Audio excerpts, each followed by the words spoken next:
Hello everyone, good morning all of you. ये हमारा अगला टॉपिक है ऊष्मा एवं ऊष्मागतिकी, हीट एंड थर्मोडायनेमिक्स। फिजिक्स का नेक्स्ट टॉपिक है ये, एनसीईआरटी सार संग्रह से। ओके, तो आइए हम लोग इसको देखते हैं। जैसा कि हमने पिछले वीडियो में भी बताता हूँ, उसी तरीके से इसमें भी हम लोग देखेंगे। तो कहता है, हाइड्रोजन से भरे हुए गुब्बारे को पृथ्वी से छोड़ने पर गुब्बारे में क्या परिवर्तन होगा। अगर कोई गुब्बारा है, बैलून है जो हाइड्रोजन से भरा हुआ है, अगर आप पृथ्वी से छोड़ देते हैं तो गुब्बारे में क्या परिवर्तन होगा। तो गुब्बारे के जो डायमेंशन है उसमें वृद्धि होगा, ठीक है ना। गुब्बारे के डायमेंशन में वृद्धि होगा। ऐसा क्यों होगा? क्योंकि जैसे जैसे ऊपर जाएगा तो एटमॉस्फेरिक प्रेशर एक्सटर्नल कम हो जाएगा। एक्सटर्नल कम हो जाएगा और गुब्बारा का जो एक्चुअली बात किया गया हाइड्रोजन का, तो हाइड्रोजन एक सर्टेन लिमिट तक अपने आप को मेंटेन करेगा। तो होगा क्या कि अंदर से प्रेशर ज़्यादा लगेगा और बाहर का प्रेशर कम हो जाएगा ऊपर में। तो क्या होगा, उसका साइज बढ़ जाएगा, ठीक है। तेज हवा वाली रात्रि में ओस नहीं बनने का क्या कारण है। तो तेज हवा वाली रात्रि में क्या होता है, वाष्पीकरण जो है तेजी से होता है। तो जो ओस बनता है वो क्या होता है, वाष्पीकृत हो जाता है, उड़ जाता है। बनता तो है लेकिन वो उड़ जाता है, रहता नहीं है, इसीलिए हमारे को दिखता नहीं है। तो इसलिए कहा गया कि तेज हवा वाली रात्रि में ओस नहीं बनने का क्या कारण है, तो वाष्पीकरण की दर का तेज होना। कमरे में रखे रेफ्रिजरेटर का दरवाजा खोल देने पर कमरे के तापमान का क्या प्रभाव पड़ेगा। तो कमरे का तापमान बढ़ जाएगा, ठीक है ना। क्यों? क्योंकि इसका जो एग्जॉस्ट है वो भी तो रूम के अंदर ही है। अगर मान लो एयर कंडीशन है, ठीक है, तो अगर एयर कंडीशन का जो आपका फैन है, फैन भी अगर रूम में ही लगा दिया जाए, एसी भी अगर रूम में ही लगा दिया जाए, तो फैन का टेम्परेचर क्या कम होगा? नहीं, बढ़ जाएगा। क्यों बढ़ जाएगा? क्योंकि जो इलेक्ट्रिक एनर्जी अंदर आ रही है वो तो रूम में ही कहीं ना कहीं कन्वर्ट हो रही है। आइधर वो आपका हीट में कन्वर्ट हो रही है या और भी कुछ। तो टेम्परेचर क्या होगा, बढ़ जाएगा। क्योंकि energy can neither be created not be destroyed. तो रेफ्रिजरेटर का दरवाज़ा खोल देने पर कमरे का तापमान बढ़ जाएगा, ठीक है। क्योंकि अगर ये आपका कमरा है, उसमें रेफ्रिजरेटर ये रखा हुआ है, तो रेफ्रिजरेटर अगर बंद है तो रेफ्रिजरेटर इतनी तक की बात करेगा, ठीक है ना। लेकिन अगर रेफ्रिजरेटर खुल गया तो पूरे कमरा की बात हो रही है। तो अब इलेक्ट्रिसिटी से तो ये रन कर रही है, तो इलेक्ट्रिसिटी का जो एनर्जी है वो कहाँ जाएगा, इसी रूम में तो रहेगा। इसीलिए क्या होगा, उसका टेम्परेचर बढ़ जाएगा। ओके, वह थर्मामीटर जो 2000 डिग्री सेल्सियस मापने हेतु उपयुक्त हो उसे क्या कहा जाता है। तो पूर्ण विकिरण तापमापी या पायरोमीटर, ठीक है, पायरोमीटर याद रखिएगा। मेजरमेंट ऑफ टेम्परेचर, तो अलग अलग आपका है टेम्परेचर मेजरमेंट करने का। तो देखते हैं हम लोग क्या क्या है। तो आपका फ़ारेनहाइट, सेल्सियस और केल्विन, और भी होता है, एक रिमर होता है, आई थिंक एक और होता है, I am not remember at A time. तो फ़ारेनहाइट, सेल्सियस, केल्विन, ये तीन को पॉपुलर है आपका। तो देखते हैं इसका फ्रीजिंग पॉइंट क्या है, बॉइलिंग पॉइंट क्या है, और आपका इसका जो रेंज है वो क्या होता है और किसके कितने बराबर होता है, ठीक है। तो फ़ारेनहाइट की बात करें तो इसका इनिशियल पॉइंट होता है 32 डिग्री फ़ारेनहाइट और मैक्सिमम होता है 212 डिग्री फ़ारेनहाइट। तो ये जो होता है गैप आपका 180 का होता है, ठीक। सेल्सियस 0 डिग्री सेल्सियस होता है इनिशियल और 100 डिग्री सेल्सियस मैक्सिमम। तो 100 इसका रेंज हो गया, इसका डिफरेंस दिया हुआ है यहाँ। केल्विन 273 से 373 के बराबर होता है, ये भी 100 रेंज हो गया, तो देख सकते हैं आप। तो ये जो 32 है वो 0 के बराबर, 0 जो है 273 के बराबर, ऐसा ही होता है। 1/1 degree Fahrenheit, 1 degree Celsius, 1 degree kelvin, ठीक। परम शून्य ताप, अब्सोल्यूट जीरो टेम्परेचर से क्या तात्पर्य है। तो सैद्धांतिक रूप से न्यूनतम संभव तापमान, ठीक है ना। परम शून्य ताप, अब्सोल्यूट जीरो टेम्परेचर से क्या तात्पर्य है। तो सैद्धांतिक रूप से न्यूनतम संभव तापमान। परम शून्य ताप, अब्सोल्यूट जीरो टेम्परेचर, सैद्धांतिक रूप से न्यूनतम संभव तापमान। मतलब हो गया कि अब्सोल्यूट जीरो टेम्परेचर अगर हो गया तो आप किसी भी साइंटिफिक रीजन से कह लीजिए या किसी भी प्रोसेस से आप इससे जीरो आप टेम्परेचर नहीं कर सकते। That is the minimum exhausting temperature. स्वचालित इंजनों में हिमरोधी के रूप में किस पदार्थ का प्रयोग किया जाता है। जो ऑटोमेटिक इंजन होता है ना, तो हिमरोधी के रूप में इथिलीन ग्लाइकोल का यूज करते हैं, इथिलीन ग्लाइकोल का यूज करते हैं। जब बर्फ पिघलती है तो उसके आयतन पर क्या प्रभाव पड़ता है। तो आयतन घट जाता है। आयतन क्या है, घट जाता है। थर्मोस्टेट मशीन का संबंध तापक्रम से है जिसका उपयोग किसी निकाय का दाब स्वनियंत्रित प्रेशर सेल्फ कंट्रोल करना है, ठीक है ना। थर्मोस्टेट मशीन का संबंध तापक्रम से है जिसका उपयोग किसी निकाय का दाब स्वनियंत्रित सेल्फ कंट्रोल करना है। रेफ्रिजरेटर में थर्मोस्टेट का प्रमुख कार्य क्या है। तो एक समान तापमान को बनाए रखना। रेफ्रिजरेटर में थर्मोस्टेट का प्रमुख कार्य क्या है? तो एक समान तापमान को बनाए रखना। नेक्स्ट है दोस्तों, रेफ्रिजरेटर में खाद्य पदार्थों को ताज़ा रखने हेतु किसका तापमान आवश्यक है? कितना तापमान आवश्यक है? तो 4 डिग्री सेल्सियस। अगर रेफ्रिजरेटर में खाद्य पदार्थ जो भी खाने पीने का सामान हम लोग रखते हैं तो 4 डिग्री सेल्सियस को टेम्परेचर मेंटेन करना पड़ता है। इससे हमारा खाने वाला पदार्थ को किसी तरह का नुकसान नहीं पहुंचता है। ओके, तो ये टेम्परेचर याद रखिएगा, 4 डिग्री सेल्सियस। स्वस्थ मनुष्य के शरीर का सामान्य तापमान कितना होता है? तो 37 डिग्री सेल्सियस और 310 केल्विन। ठीक है, 273 जोड़ दिएगा तो 310 हो जाएगा आपका। केल्विन में पूछे तो 310 और सेल्सियस में पूछे तो 37 डिग्री सेल्सियस। ओके, उबलते जल की तुलना में भाप से हाथ अधिक जलता है, इसका क्या कारण है? That is latent heat. ठीक है ना, भाप में गुप्त ऊष्मा लेटेंट हीट अधिक होता है। ठीक है ना, उबलता हुआ जल है तो क्या है? सेंसिबल हीट है। लेकिन जैसे ही फेस चेंज की बात होता है तो वो हो जाता है आपका लेटेंट हीट। और latent heat consuming more energy, more heat. इसलिए कहा जाता है कि उबलते जल की तुलना में भाप से अधिक जल लगता है। क्यों? क्योंकि उसके पास हीट ज़्यादा है। ठीक है, नेक्स्ट है आपका, पानी में साधारण नमक मिलाने पर पानी का क्वथनांक डेट इज बॉइलिंग पॉइंट बढ़ जाएगा तथा हिमांक फ्रीजिंग पॉइंट घट जाएगा। दोनों बेनिफिशियल चीज़ है कि अगर पानी में साधारण नमक मिला दीजिएगा तो उसका बॉइलिंग पॉइंट बढ़ जाएगा। जो 100 डिग्री पे उबलना था अब 105 डिग्री पे उबलेगा, या 101 पर, 102 पे, जो भी होगा 100 से ज़्यादा ही पर उबलेगा। और फ्रीजिंग पॉइंट घट जाएगा, मतलब 0 डिग्री सेल्सियस पे उसको अगर पिघलना होगा तो नहीं, उससे थोड़ा और कम में पिघलेगा। तो दोनों बेनिफिट ही है। सेंटीग्रेड एवं फ़ारेनहाइट तापमान कितने डिग्री पर एक समान होता है? इसको तो 5 स्टार दे दीजिए क्योंकि पॉपुलर क्वेश्चन ही पूछा ही जाता है। तो कितना है दोस्तों? -40 डिग्री सेल्सियस। याद रखिएगा, -40 डिग्री सेल्सियस। क्या है? -40 डिग्री सेल्सियस। सेंटीग्रेड एवं फ़ारेनहाइट तापक्रम कितने डिग्री पर एक समान रहते हैं? तो -40 डिग्री सेल्सियस। शीशे की छड़ जब भाप में रखी जाती है तो इसकी लंबाई पर क्या प्रभाव पड़ता है?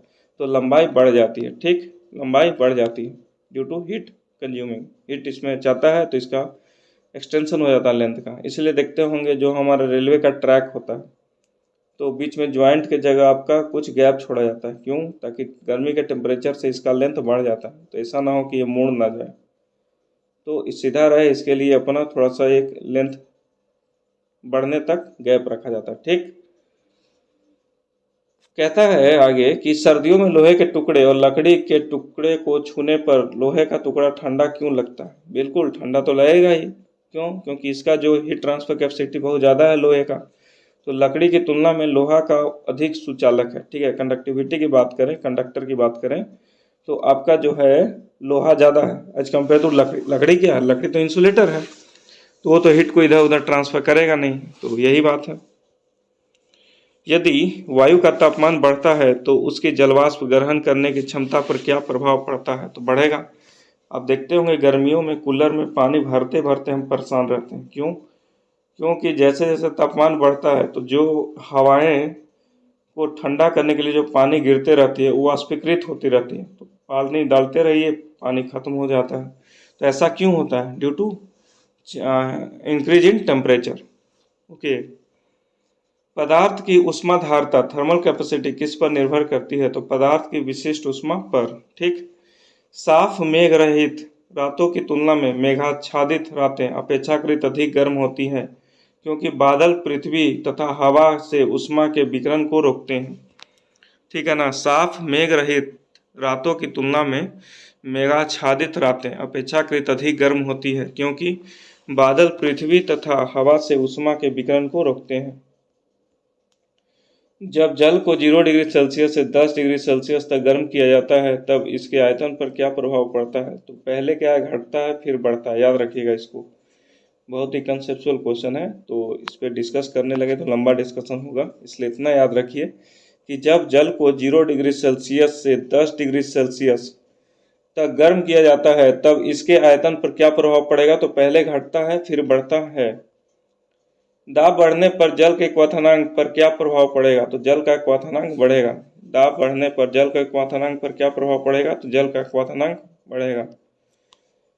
गर्मी के दिनों में किस प्रकार के छाते का प्रयोग किया जाता है? गर्मी के दिनों में तो ऊपर सफ़ेद नीचे काला, ऐसा प्रॉपर देखा नहीं जाता है, वो हम लोग बरसात वाला यूज करते हैं, काला वाला मैक्सिमम। तो अगर साइंटिफिक रीजन देखें तो गर्मी के दिनों में किस प्रकार के छाते का प्रयोग किया जाता है, तो ऊपर सफ़ेद, अगर ऐसा है तो ऊपर सफ़ेद, ताकि लाइट बोल रहा हूँ, हीट आए ऊपर निकल जाए, और नीचे काला, काला इसलिए कि अगर कुछ हीट पास भी कर जाए तो ये अपने आप को ऑब्जर्व करे, फाइनली हमारे तक ना पहुँचे।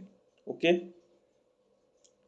रेल की दो पटरियों के मध्य में जोड़ी जगह क्यों छोड़ी जाती है? थोड़ी जगह क्यों छोड़ी जाती है? अभी पता है हमें कि पटरियों की ऊष्मीय प्रसार के स्थान रखने के लिए, जो हमारा थर्मल एक्सपेंशन होता है ना, जिसको लीनियर एक्सपेंशन कह सकते हैं, उसके लिए। ठीक। प्रेशर कुकर के अंदर का उच्चतम तापमान निर्भर करता है तो ऊपर के छेद के क्षेत्रफल उस पर रखे गए वजन पर। ठीक है, इसीलिए कहते हैं किसी भी प्रेशर कुकर सीटी किसी में नहीं लगाना चाहिए। क्यों? क्योंकि जो सीटी बनाया जाता है ना, वो प्रेशर कुकर के हिसाब से बनाया जाता है। अब किसी का किसी में रख दीजिएगा तो पता चलेगा वो उठ ही नहीं रहा है, और उसके अकॉर्डिंग वो जो है ब्लास्ट भी कर सकता है। इसलिए इस चीज़ का ध्यान रखें। 3 लीटर वाला 5 लीटर में डाल दीजिएगा तो फिर हो जाएगा प्रॉब्लम। कमरे में लगा हुआ वातानुकूलक एयर कंडीशनर किससे नियंत्रित करता है? जो हमारा एयर कंडीशनर है वो कैसे कंट्रोल होता है? तो आपका ह्यूमिडिटी और टेम्परेचर। ठीक है ना, ह्यूमिडिटी और टेम्परेचर। चालन के अनुप्रयोग, शीत ऋतु में लकड़ी व लोहे का ताप समान होने पर भी लोहे की कुर्सी अधिक ठंडी लगती है। वही मैं बताया आपको, due to connectivity of iron is more as compare to other, but लकड़ी का जो है कनेक्टिविटी आपका जीरो है, वो इंसुलेटर कवर करती है। चीनी मिट्टी के प्याले में चाय पीना धातु के प्याले में चाय पीने से अधिक आसान है। वही मट्टी हो गया इंसुलेटर, उसमें कोई दिक्कत ही नहीं है, गर्म लगेगा नहीं।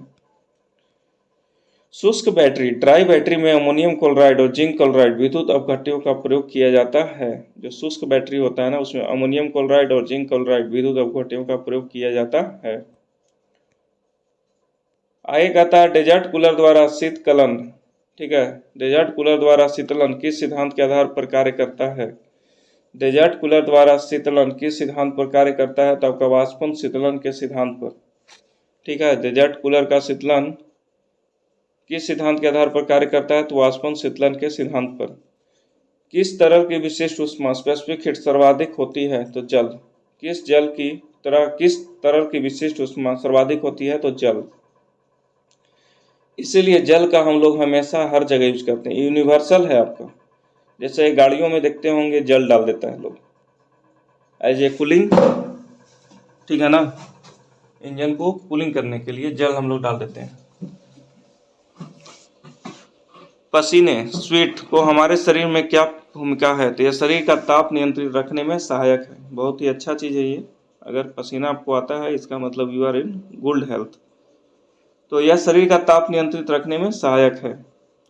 गर्म मौसम में पंखा चलने से आराम क्यों महसूस होता है? गर्म मौसम में क्यों? क्योंकि जब पंखा चलता है तो हमारा बॉडी से जो भी है पसीना वो वाष्पीकृत होता है, इससे हमें ठंडक महसूस होती है। ओके, तो हमारा पसीना तेजी से वाष्पीकृत होता है।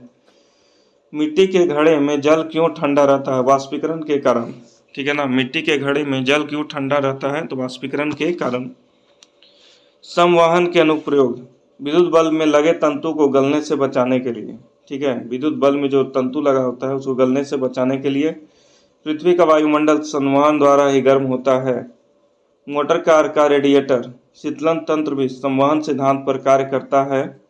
और अगला है आपका रेफ्रिजरेटर में फ्रीजर ऊपर की ओर बनाया जाता है। जो रेफ्रिजरेटर होता है उसमें देखते होंगे फ्रीजर जो है, फ्रीजर मतलब जिसमें हम लोग आइस बनने के लिए छोड़ देते हैं, वो हमारा ऊपर रहता है। क्यों? क्योंकि हमेशा क्या है, टेम्परेचर लो, नीचे अगर लो हो गया तो ऊपर चला जाएगा। ठीक है ना, हाई टू लो ऐसे ऐसे ट्रांसफ़र होते रहता है। तो ऊपर लो है तो मान लो नीचे हाई है तो क्या होगा, ऊपर चला जाएगा, तो इस तरीके से ट्रांसफ़र होगा। तो हमेशा शीतलन वाला ऊपर ही रहता है। ठीक है। थर्मस बोतल में पेय पदार्थ को कुछ समय तक उसी ताप पर रखने के लिए उसकी दीवारों पर किस पदार्थ की परत लगाई जाती है? तो सिल्वर लेयर। ठीक है, रजत परत। प्रेशर कुकर में खाना जल्दी क्यों पक जाता है? क्योंकि दाब बढ़ने पर पानी का क्वथनांक बढ़ जाता है। जब प्रेशर बढ़ता है ना तो पानी का क्वथनांक भी बढ़ जाता है, इसीलिए वाष्पीकृत नहीं होता है प्रेशर कुकर में पानी। एक बार हम लोग डाल देते हैं तो उसी में खाना उना जो बन के रेडी हो जाता है। That is the main scientific reason. ऊष्मा किसका उदाहरण है? ऊष्मा that is heat, it is also form of energy. CT scan में कौन सी किरणें प्रयोग की जाती है? तो एक्स किरणें सीटी स्कैन में यूज किया जाता है। आपने देखा होगा कि एक्सरे करा कर लाइए। आदर्श गैस, आइडियल गैस की आंतरिक ऊर्जा किस राशि पर निर्भर करती है? तो केवल ताप पर, ठीक है ना। आइडियल गैस की जो आंतरिक ऊर्जा है किस राशि पर निर्भर करती है? तो केवल ताप पर। बर्फ का अपने गलनांक पर पिघलना किस प्रक्रम का उदाहरण है? बर्फ का अपने गलनांक पर पिघलना किस प्रक्रम का उदाहरण है? तो समतापी प्रक्रम। निम्न तापी में उत्पन्न निम्न ताप कैसे प्राप्त करते हैं? ठीक है ना। निम्न तापी में उत्पन्न निम्न ताप कैसे प्राप्त करते हैं? तो रुद्धोष्म प्रक्रम, एडियाबैटिक प्रोसेस के द्वारा।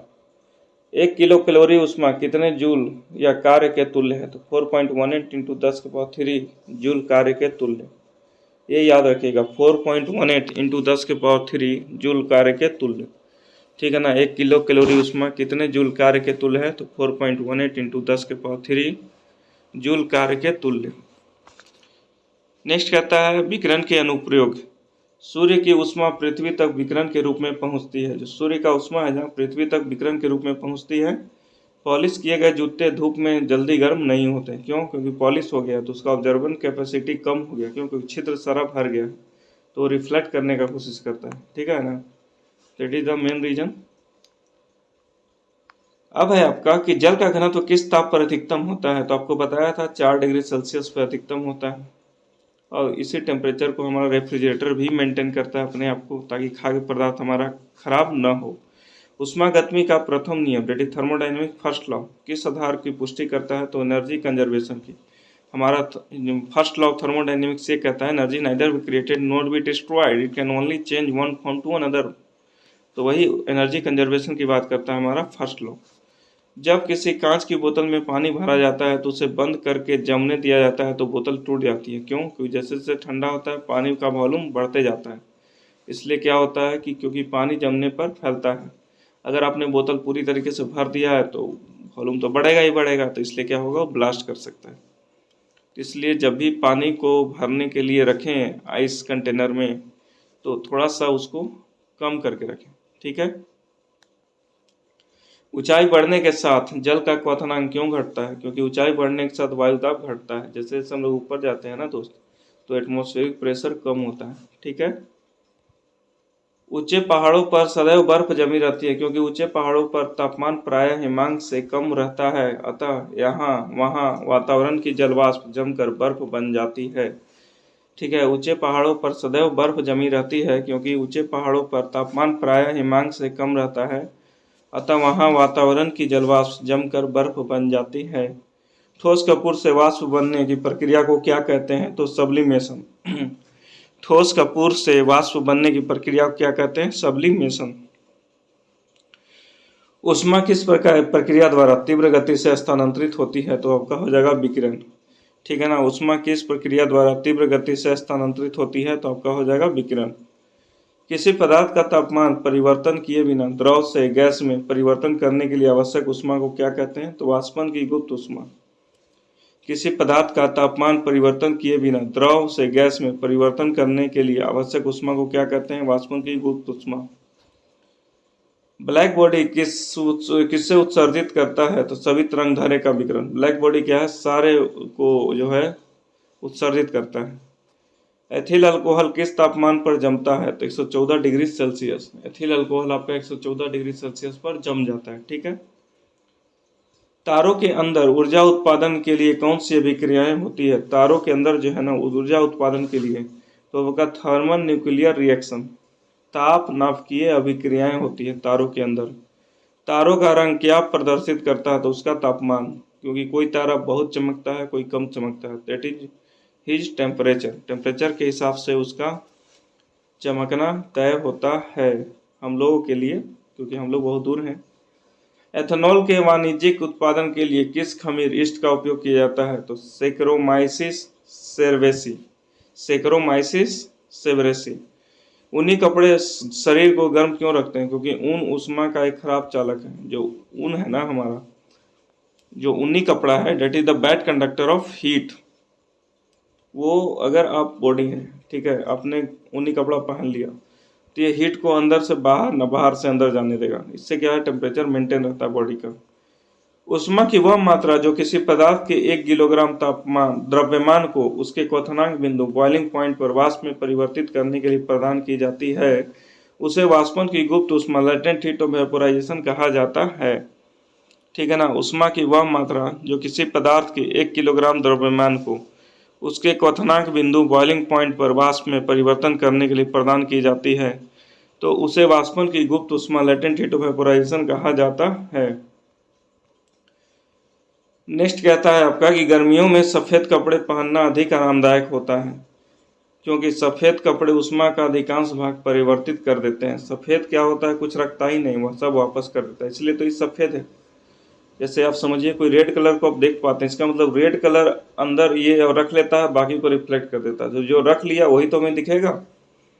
हम 10 रुपया रखेंगे तो 10 रुपया ही तो हम आगे दिखा पाएंगे, तो वही है, जो रखता है कलर वही आपको रिफ्लेक्ट होता है। कोई है आपका ब्लू कलर का बॉडी दिख रहा है, इसका मतलब ब्लू कलर को ऑब्जर्व कर रहा है, बाकी को रिफ्लेक्ट कर रहा है। और जो सबको ऑब्जर्व कर रहा है व्हाइट दिखेगा, ठीक है ना। और जो सबको रिफ्लेक्ट कर रहा है that is black in colour. Okay, तो यही था आपका हीट एंड थर्मोडाइनेमिक्स, ऊष्मा एवं ऊष्मागतिकी। आई थिंक आपके लिए ये थोड़ा सा यूजफुल रहा होगा, क्योंकि सारे इंपॉर्टेंट ही हैं क्वेश्चन के फॉर्म में तो नहीं है, लेकिन हाँ ऑनलाइनर के फॉर्म में है। तो आप वीडियो को विजिट कीजिए 1-2 टाइम्स, तो आपको याद हो जाएगा। तो okay, thank you very much.